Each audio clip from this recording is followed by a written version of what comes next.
Welcome to sauce TV. నేను మీ అభిదిశన్. పర్యావరణ పరిరక్షణ అలాగే పార్కుల అభివృద్ధి దిశగా ప్రభుత్వం అడుగులు వేస్తోంది. ఇటు నగరపాలక సంస్థ ఆధ్వర్యంలో నెల్లూరు నగరంలో మొక్కలు నాటుతున్నారు. అయితే ఈ మొక్కల పెంపకం దగ్గరే కొంత సమస్యగా మారిపోయిందని చెప్పొచ్చు. నిధుల దుర్వినియోగం జరుగుతోంది. ఒక్కొక్క మొక్కకు 12,000 రూపాయల వరకు ఖర్చు చూపిస్తున్నారని ఎమ్మెల్సీ అలాగే వైసీపీ నేత చంద్రశేఖర్ రెడ్డి ఆరోపించిన నేపథ్యంలో ఒక్కొక్క చెట్టుకి 12,000 రూపాయలని ఈ రోజు మనం నెల్లూరు నగర నియోజకవర్గంలో ఒక్కొక్క చెట్టు పేరుతో దోపిడీ జరుగుతా ఉందంటే మీరందరూ కూడా ఎవరు కూడా నమ్మే పరిస్థితిలో ఉండదు.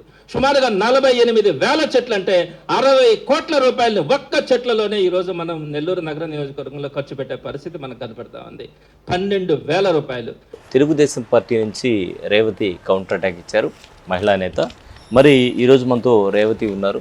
అసలు ఒక మొక్కకి ఎంత ఖర్చు అవుతుంది, తెలుగుదేశం పార్టీ చెబుతుండే లెక్కలేంటి, వైసీపీ నుంచి వాళ్ళు ఆరోపించిన దాంట్లో నిజముందా, అసలు ఫైనల్గా లెక్కలు ఏ విధంగా ఉన్నాయి ఒకసారి చూద్దాం. చెప్పండి రేవతి గారు. మరి వాళ్ళేమో 12,000 రూపాయల వరకు ఖర్చు అవుతుంది, ఖర్చు చేస్తూ ఉన్నారని చెప్తుంటే మీరేమో కాదు 4,180 రూపాయల దాకా 3,900 ప్లస్ 180 రూపాయలు ఖర్చు అవుతుందని మీరైతే లెక్కలు చెప్పారు. ఆ ఒక్క మొక్కకి ఇంత ఖర్చు అవుతుందా అని ప్రశ్నించే వారు కూడా లేకపోలేదు. సో తెలుగుదేశం పార్టీ దగ్గర ఈ లెక్కలకు సంబంధించి ఖర్చుకు సంబంధించి ఉండేటువంటి వివరాలు ఏంటి? ముందుగా సాస్ టీవీ వారికి నమస్కారాలు. అంటే ప్రజలకు చెప్పాలి సమాధానం. ప్రతిపక్షం వాళ్ళు ఏదో ఒక బురద జల్లాలని ఏదో ఒకటి చెప్తుంటారు. ప్రజలకు క్లారిటీ ఇవ్వాలి ఫస్ట్. అయితే మీరు ఎక్కడ కటింగ్ చేయకూడదు దాన్ని. ఇప్పుడు మాకు 4,100 ఒక చెట్టుకి పడుతుంది. ఫస్ట్ క్వశ్చన్ ఏంటంటే మాకు కూడా దీనికి ఇంత అని క్లారిటీగా ఒక లిస్టు అనేది మాకు లేదు. అగ్రిమెంట్ చేసుకున్నాము, చెట్టుకి ఇంత అనేదే ఉండేది. నేను first point MLC Chandrashekar Reddy గారికి అసలు మొత్తం డీటెయిల్డ్గా ఎలా వచ్చింది అని అడుగుతున్నా. అంటే మున్సిపల్ ఆఫీస్లో కోవట్లు ఉన్నారా, లేదు మాలో కోవట్లు ఉన్నారా, డీటెయిల్డ్గా వచ్చింది. ఆయనకి ఎంతసేపటికి దొంగచాటుగా వినేది, దొంగ రికార్డులు వినేది అలవాటైపోయింది. మా నారాయణ గారు మా కాన్ఫరెన్స్లో మాకు చెప్పాయి, ఆయన కాడికి వెళ్ళిపోద్ది రికార్డు. తర్వాత మాకు ఈ చెట్లకు సంబంధించింది ఆయన దగ్గరికి వెళ్ళిపోయింది. అంటే ఆయన ప్రజల సమస్యల మీద పోరాడాలి అనే మనసుకు సంబంధించి కాకుండా అధికార పార్టీ మీద బురద జల్లాలి, అది బ్యాడ్ చేయాలి, నెల్లూరుకి మంచి జరగకూడదు అనే కాన్సెప్ట్తోనే చేస్తున్నట్టు అనిపిస్తుంది నాకు. అంటే వైసీపీలో జరిగే విషయాలు టీడీపీకి తెలియవా? వైసీపీలో మేము మనసు పెట్టట్లా. ఎందుకంటే మా వాళ్ళు అటు వెళ్ళలా, వాళ్ళు వచ్చిన వాళ్ళు చెప్పారని మేము అంటాం లేదు. మున్సిపల్ ఆఫీసులో నుంచి లిస్ట్ పోయింది, ఆయన చెప్తున్నాడు కాకి లెక్కలు అవి. నేనైతే మొత్తం లెక్క చెప్పాక పాపం ప్లీజ్ దయచేసి చంద్రశేఖర్ రెడ్డి గారు ఆ 1,200 ఇచ్చేటట్టు 12,000 ఇచ్చేటట్టు మాకు మీరు కానీ ఒక మాట చెప్పి ఇప్పించగలిగితే మీకు నిజంగా ధన్యవాదాలు. నిజంగానే పాపం తీసుకున్న వాళ్ళందరూ కూడా బాగుపడతారు. ముందు కష్టం నష్టం నేను చెప్తాను చెట్ల గురించి. ఫస్ట్ ఒక చెట్టుని 4,100 రూపాయలు అయితే అది 3,900 అగ్రిమెంట్ ఛార్జెస్ సంథింగ్ ఛార్జెస్ పోయి వస్తుంది. లాస్ట్కి 3,700 చెట్టుకు వస్తుంది. చెట్టుకు వస్తే ఫస్ట్ వర్క్ ఇన్స్పెక్టర్లు, ఏఈలు, డిఈలు వచ్చేసి ముందు ఎక్కడెక్కడ 5 మీటర్లకు ఒక చెట్టు అని చెప్పేసి వాళ్ళు కొలతలు వేసి మాకు ఇస్తారు. తర్వాత అక్కడ ఆ కొలతలు వేసినాక దాన్ని గీసినాక మేము చాక్పీస్తో గీసేసిన వాళ్ళు గీసేసిన ముగ్గురు అయితే మాకు గీసి ఇచ్చినాక సార్ కటింగ్ చేయాలి. ఆ సార్ కటింగ్ వేసేటప్పుడు మెగా పైప్ లైన్ వాళ్ళని, డ్రైన్ వాళ్ళని, వాటర్ వాళ్ళని, తర్వాత ఫైబర్ నెట్ వాళ్ళని వీళ్ళందరినీ దగ్గర పెట్టుకొని ఇక్కడ కరెక్టా కాదా అని చెప్పని చేయాలి.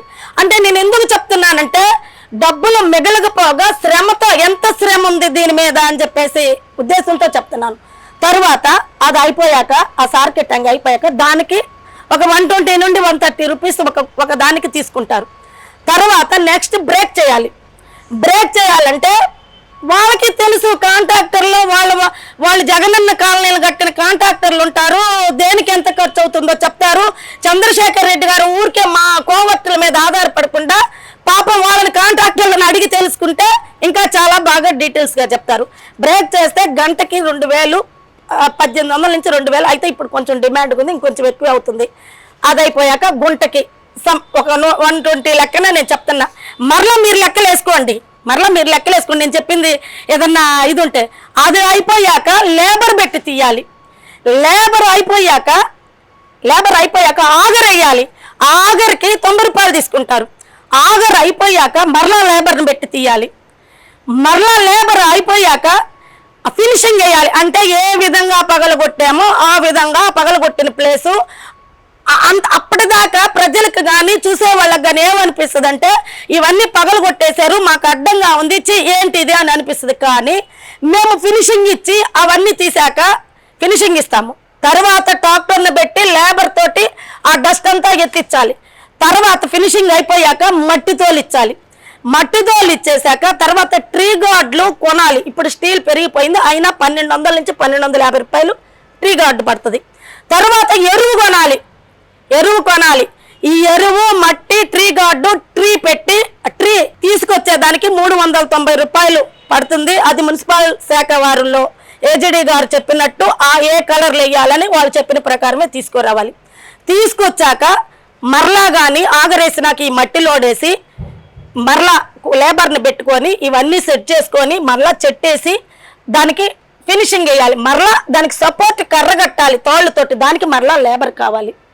ఇవన్నీ వేసి అంటే ఒక 12 టైమ్స్ లేబర్ని పెట్టాలి. ఇవన్నీ కూడా 100 ఒక చెట్టుకు కూలి లెక్కన వేసుకున్నా కూడాను ఏం మిగలదు. దానికి తోడు ఆయన ఉంటాడు కాన్ఫరెన్స్లో, నా పొంగూరు నారాయణ గారు చెప్పేది, చెట్టు చచ్చిపోతే డబ్బులు ఇవ్వము, ఆ చెట్టు బాధ్యత వాళ్ళదే, ఎవరికైతే ఇచ్చారో వాళ్ళదే. తర్వాత నెల రోజుల మెయింటెనెన్స్ కూడా వాళ్ళదే. ఇప్పుడు నేను చెప్పిన ప్రకారం ఇవన్నీ లెక్కల మాస్టర్ గారిని లెక్కలు వేసుకొని ప్లీజ్ నేను మీ సమక్షంలో, మీడియా సమక్షంలో చంద్రశేఖర్ రెడ్డి గారికి విన్నవించుకుంటున్నా, సార్ దయచేసి 12,000 ఇప్పించే పుణ్యం కట్టుకోండి సార్, పాప ఆ చెట్లు వాళ్ళు బాగుపడతారు, చాలా కష్టపడుతున్నారు. అయితే మీరు ఒక ప్రశ్న ఇచ్చు, ఇంత కష్టం ఉంది, ఇంత ఆదాయం ఏం మిగలటం లేదు, ఎందుకు చేస్తున్నారు అని అడుగుతున్నారు. మా పొంగూరు నారాయణ గారు ఆదేశిస్తే మేము అనుసరిస్తారు మా వాళ్ళు. ఏదైనా ప్రోగ్రామ్ ఉంటే మీకు తెలుసు, మామూలుగా ప్రోగ్రామ్ అంటే ఒక మనిషికి ఇంత అనిచ్చి ఖర్చులకి ఇచ్చి బిర్యానీ పెట్టి అట్లా పెట్టి తీసుకొని వెళ్తారు ప్రోగ్రామ్కి. ఒక్క ఫోన్ కాల్తో స్పందించి 3,000 మంది తెలుగుదేశం సైన్యం ఆ ప్రోగ్రామ్కి అటెండ్ అవుతారు. వండర్ అది వండర్. బిఫోర్ కానీ ఆఫ్టర్ కానీ ఏ నాయకుడు కూడా ఇలాంటి పరిస్థితి ఒక్క ఫోన్ కాల్ ఎక్కడో ఉండి ఒక ప్రోగ్రామ్ చేయమని చెప్తే దానికి ఎలా చేస్తామో పాపం ప్రతిపక్షం. అయితే ఇక్కడ ఇంకొక మాట కూడా, ఎండాకాలంలో చెట్లు నాటడం మీద కూడా కొంతమంది ప్రశ్నిస్తున్నారు, దీని మీద మీరేమంటారు? దానికి ఒకటేనండి రీజను. ఫస్ట్ ప్రజలకి నేను సమాధానం చెప్పాలని ఇందాకే చెప్పాను. ప్రజలు కొంత అసౌకర్యాలు కలిగినందుకు క్షమించాలి, కానీ రాబోయే రోజుల్లో చాలా బాగుంటుంది, అందమైన సుందరమైన నగరంగా ఉంటుంది. ఇప్పుడే చెట్లేసారు, ఇప్పుడిప్పుడే పూలు వస్తున్నాయి. కొంతమంది గుడ్డి వాళ్ళకి ఆ పూలు కనిపించట్లేదు, దానికి నేనేం చెప్పలేను, బాగా చూస్తే తెలుస్తుంది. అయితే ఇప్పుడు అభివృద్ధి పనులు చేస్తున్నారు, పార్కులు డెవలప్ చేస్తున్నారు, స్కూళ్ళు డెవలప్ చేస్తున్నారు, తర్వాత అండర్ డ్రైనేజ్ కూడా ఎక్కడైతే ఉందో చేస్తున్నారు, ప్యాచ్ వర్క్లు వేస్తున్నారు, ఎండ్ రోడ్లు మెయిన్గా వేస్తున్నారు. ప్రజలకి మళ్ళీ రోడ్డు పగలగొట్టే విధానం కాకుండా, అంటే అన్ని చోట్ల కాకపోవచ్చు, 50% పాపో ఎండ్ రోడ్లు వేస్తున్నారు, 70% దాకా. ఆ ఎండ్ రోడ్లు వేసేటప్పుడే సేమ్ చెట్లు కూడా పెట్టుకుంటే ఇంకొక రెండోసారి ప్రజలకు అసౌకర్యం కలగదనే ఉద్దేశంతో, ఒకేసారి అయిపోవాలనే ఉద్దేశంతో పొంగూరు నారాయణ గారు చేస్తున్నారు. తర్వాత పనిని నార్చరు, అన్ని పనులు ఒకే కొంత పీరియడ్లో అయిపోయి అందంగా ఉంటే తర్వాత నెక్స్ట్ ప్రాసెస్ ఏంటనేది పొంగూరు నారాయణ గారి సంకల్పం. నేను ఒకటి అడుగుతున్నా మీ సమక్షంలో, ఇప్పుడు ప్రశ్నిస్తున్నారు కదా, మీరున్న 5 సంవత్సరాలు అరణ్యవాసం చేశారు. ఎవరు? కార్యకర్తలు, తెలుగుదేశం పార్టీ కార్యకర్తలు అరణ్యవాసం చేశారు 5 సంవత్సరాలు. నాకు తెలిసి రాముడు సీత కూడా అన్ని కష్టాలు అంత దాంకొని అంత ఇబ్బందులు పడుండ్రు, కానీ ఈ వైసీపీ ప్రభుత్వంలో అరణ్యవాసం చేశారు. అయితే ప్రజలు కూడా కొంతమంది భయపడ్డారు. వీళ్ళు చెప్పిన సుంకాలు, బిల్డింగ్ కట్టాలంటే లంచం, పైపులు వేయాలంటే లంచం, వాటర్ పైపులు వేయాలంటే లంచం, వాళ్ళు ఏం చేసుకోవాలన్న లంచం, ఎన్ని వేల కోట్లు వాళ్ళ వైసీపీ ప్రభుత్వంలో వాళ్ళ మనుషులు. అంటే ఇప్పుడు వాళ్ళు కూడా అదే ఆరోపిస్తున్నారు. నిరూపించమనండి, లెక్కలు ఉన్నాయి. ఏదో తీసుకుని నేను చెప్పాను కదా 12,000 ఇప్పించమని చెప్తున్నాను కదా. ఆయనతోనే 12 లక్షలు వైసీపీ ఎమ్మెల్సీ చంద్రశేఖర్ రెడ్డితోనే మాకు 12,000 ఇప్పిస్తే ధన్యులం అవుతాము. మేము నిజంగా ధన్యులు అవుతాము. ఆ విధంగా నేను ఏం చెప్తానంటే 5 ఏళ్ళు అనుభవించారు, మమకారం వెంటనే వచ్చేసి ఏదో ఒకటి చెయ్యాలి, ఏదో ఒకటి బురద చల్లాలి అని చెప్తూ పెయిడ్ బ్యాచ్లతో, అవగాహన లేని వాళ్ళతో ఏదంటే అది మాట్లాడిస్తూ మీకు మేము సమాధానం చెప్తున్నాము. మీరు దానికి ఇలా కాదని చెప్పండి. నిజంగా తప్పుంటే నిరూపించాలి. ఇవన్నీ చేయకుండానే ఈ విధంగా మాట్లాడుతూ ప్రజలకు ఏదైతే ఉపయోగపడుతుందో, నెల్లూరు అభివృద్ధికి ఏదైతే దోహదం చేస్తుందో వీటన్నిటికీ అడ్డుపడిపోతున్నారు ఎమ్మెల్సీ చంద్రశేఖర్ రెడ్డి గారు. 2019కి ముందు పొంగూరు నారాయణ గారు టిట్కో ఇల్లులు కట్టి పేద ప్రజలకు ఇవ్వాలని చెప్తే అవి ఇవ్వకుండా జగనన్న కాలనీ తోటి వేరే ప్లాట్లు తక్కువ రేటుకి గవర్నమెంట్ ల్యాండ్స్ తీసుకొని ఎవరికి ఇచ్చారు అని అడుగుతున్నా నేను. అప్పుడు కాంట్రాక్టర్లు ఎవరు అని అడుగుతున్నా. ఇప్పటికి కూడా పూర్తిగా అలా కావాలంటే మీరు పోయి చూసుకోండి, ఎవరు దాదాపు కాపురాలు ఉన్నట్టు దాఖలాలు లేవు. మరి ఆ ల్యాండ్ గవర్నమెంట్ ల్యాండ్ ఎవరికి నష్టం జరిగింది? ప్రజల సొమ్ము, అది ప్రజల సొమ్ము. అందుకని నేనేం చెప్తానంటే ఏదో ఒకటి వచ్చిందనేసి డెవలప్మెంట్ని ఆపే ప్రయత్నం చేసేదానికే ఇవన్నీ కూడా. నేను మొన్న చెప్పా, మళ్ళీ ఈరోజు చెప్తున్నా, మీరు ఏదైనా బెదిరిస్తే బెదిరిపోయి ఆగిపోయే వ్యక్తి పొంగూరు నారాయణ కాదు. ఆయన కష్టే ఫలే సుఖే అనే. సో ఇప్పుడు ఫైనల్ గా ఈ కోర్టులను ఏం చేయబోతున్నారు? కోర్టులను ఐడెంటిఫై చేశారు. ఎందుకంటే పార్టీ ఇంటర్నల్ మీటింగ్లో జరిగినటువంటి విషయాలు కూడా బయటకు వస్తున్నాయంటే మీరు అన్నట్టు ఎవరో ఒకరు కోర్టు ఉండే ఉంటారు, లేదా మీరు కొత్తగా చేర్పించుకున్నటువంటి వ్యక్తులు అయి ఉండరు. ఏమండి కొత్తగా చేర్పించిన వాళ్ళని మేము అనము. ఎందుకంటే పాపం వాళ్ళు కూడా పని చేసుకుంటూ కలుసుకొని పోతున్నారు. ఎవరా కోర్టులు? వాళ్ళకి నేను ఇందాక చెప్పాను కదా, అలవాటు ఉంటారు. పైన భగవంతుడు ఉన్నాడు, ఇక్కడ పొంగూరు నారాయణ లాంటి మంచి వ్యక్తికి ఐడెంటిఫై చేయాలి కదా. ఎక్కడ చీడ పురుగులు ఉంటే చీడ పురుగులను ఐడెంటిఫై చేయాలి. పొంగూరు నారాయణ గారు ఒకటే కాన్సెప్ట్ అండి, వాళ్ళ పాపం వాళ్ళకే. నేను అభివృద్ధి పనుల్లో తప్పితే నా మనసు ఇలాంటి వేస్ట్ వాటికి నేను పెట్టను. నాకేంటి నష్టం? మాట్లాడుకొని నేను చేసుకుంటా పోతా. వాళ్ళు తిట్టని నేను పని చేసుకుంటా పోతా, వాళ్ళు ఇంకొకటి అన్ని నేను చేసుకుంటా పోతా. ఇదే వాళ్ళ పొంగూరు నారాయణ గారి కాన్సెప్ట్. ఏమంటే మీకు ఒకటి చెప్తానండి, ఏంటంటే ఎవరు అంటుంటారు చంద్రశేఖర్ రెడ్డి అది చేశాడు, ఇది చేశాడు, అనిల్ కుమార్ ఇది చేశాడు అనేసి.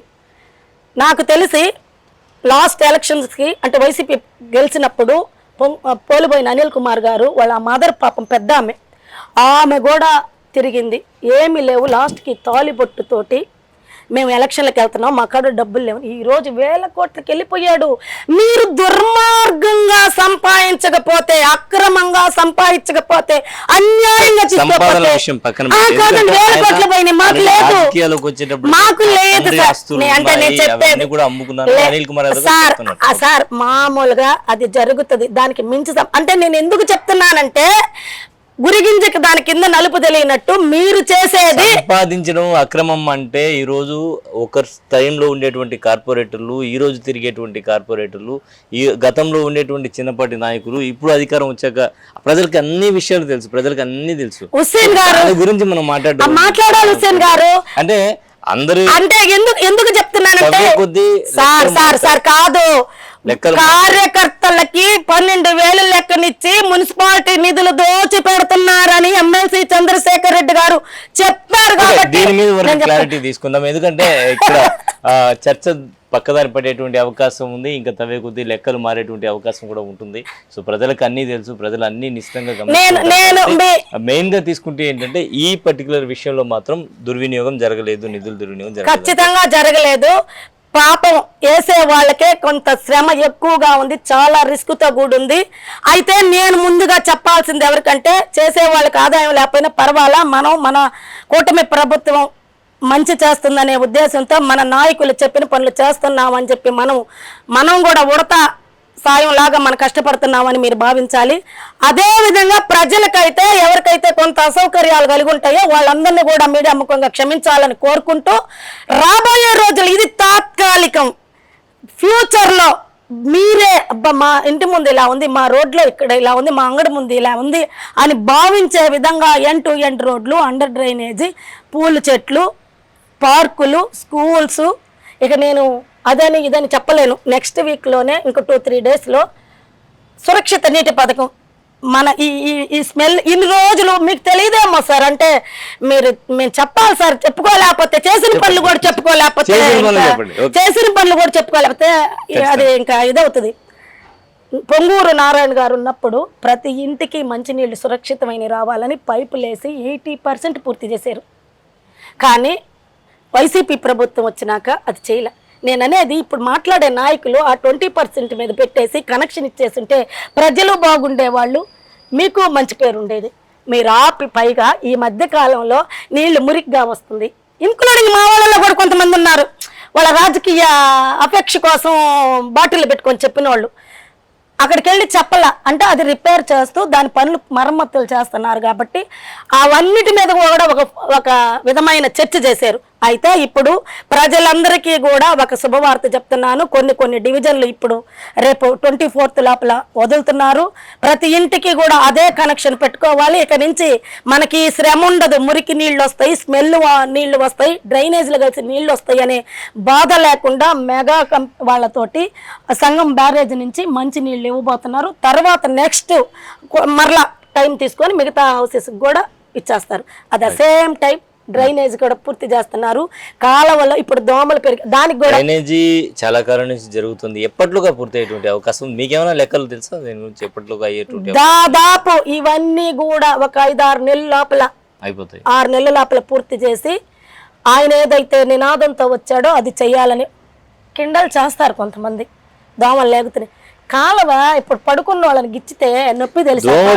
ఎందుకు అంటే నిన్న కూడా మేము పర్సనల్గా వెళ్ళి చూడడం జరిగింది. కాలువలు తీసుకొచ్చి వ్యర్థాలు వేయడం కానీ, బయోమెడికల్ వేస్టేజ్ వేయడం కానీ ఇటువంటివన్నీ కూడా వేస్తున్నారు. దీని మీద మొన్న కమిషనర్ గారు కూడా మాట్లాడారు. ఎవరైతే ఇటువంటివి చేస్తూ ఉన్నారో వాళ్ళ మీద నోటీసు కూడా ఇస్తాం, వాళ్ళకి పెనాల్టీస్ వేస్తామని చెప్పి కూడా చెప్పడం జరిగింది. ఇంత కష్టపడి చేస్తూ ఉంటే వాళ్ళ విధంగా చేయడం దారుణం అని చెప్తున్నారు. సో ఇది ఒక ఎత్తు అయితే అది తీస్తున్నారు కాబట్టి తీసి క్లీన్ చేసి స్టీల్ వేసి సిమెంట్ వేసి మళ్ళీ పూర్తి చేస్తారు కాబట్టి ఆ పడుకున్న దోవలన్నీ పైకి లేస్తున్నాయి. తర్వాత అవన్నీ కూడా నిర్మూలన అయిపోతాయి. సుమారుగా ఒక 6 నెలల లోపల మనం అయిపోతుంది. సుందర నగరంగా నెల్లూరుని చూసే విధానం ఉంది. కాబట్టి నేను మరలా చెప్తున్నా, ప్రజలకు ఏదైనా అసౌకర్యం కలిగించుంటే దయచేసి క్షమించండి. రాబోయే రోజుల్లో మన పిల్లల భవిష్యత్తు కానీ, మన నెల్లూరు కానీ స్మార్ట్ సిటీలో భాగంగానే ఇవన్నీ కూడా జరుగుతున్నాయి. రైట్. సో మొత్తానికి తీసుకుంటే స్మార్ట్ సిటీలో భాగంగా ఇవన్నీ చేస్తున్నామన్నారు. ఈ ఇంటర్వ్యూ అనేది అంటే ఈ ఫేస్ టు ఫేస్ అనేది కేవలం ఏ ఒక్కరిని ఉద్దేశించింది కాదు. ఏదంటే జరుగుతున్నటువంటి పరిణామాల నేపథ్యంలో అసలు కరెక్ట్గా ఎంత ఖర్చు అవుతుంది ఏంటి అనేటువంటిది లెక్కలతో సహా మీకు అందించేందుకు సాస్ టీవీ చేసినటువంటి చిరు ప్రయత్నం ఇది. ధన్యవాదాలండి మీరు ఈరోజు మా సాస్ టీవీ కార్యక్రమంలో పాల్గొన్నందుకు. సో ఇది ఇవాళ ప్రత్యేక ఫేస్ టు ఫేస్. మరో ఫేస్ టు ఫేస్లో మళ్ళీ కలుద్దాం. అంతవరకు నమస్కారం. నేను కూడా ధన్యవాదాలండి. మా ప్రజలకి మా తరపున మేము మా మనోభావాలు తెలుపుకునేందుకు, వాళ్ళకి మేము వివరించి చెప్పేందుకు అవకాశం ఇచ్చినందుకు సాస్ టీవీకి ధన్యవాదాలు. వాసూస్ మ్యారేజ్ బ్యూరో అన్ని కులాల వారికి మీరు కోరుకున్న ప్రాంతంలో కోరుకున్న విధంగా పెళ్లి సంబంధాలు చూడబడును. రెండవ పెళ్లి అబ్బాయికి అమ్మాయికి కూడా పెళ్లి సంబంధాలు చూడబడును. పెళ్లి సంబంధాలు కుదరనిచో మీ మనీ వాపస్ ఇవ్వబడును. మా address Vasu's marriage bureau, VRC centre, Danduvari వీధి, town hall opposite, Nellore, Andhra Pradesh. Cell number 9392797088, 9398381768.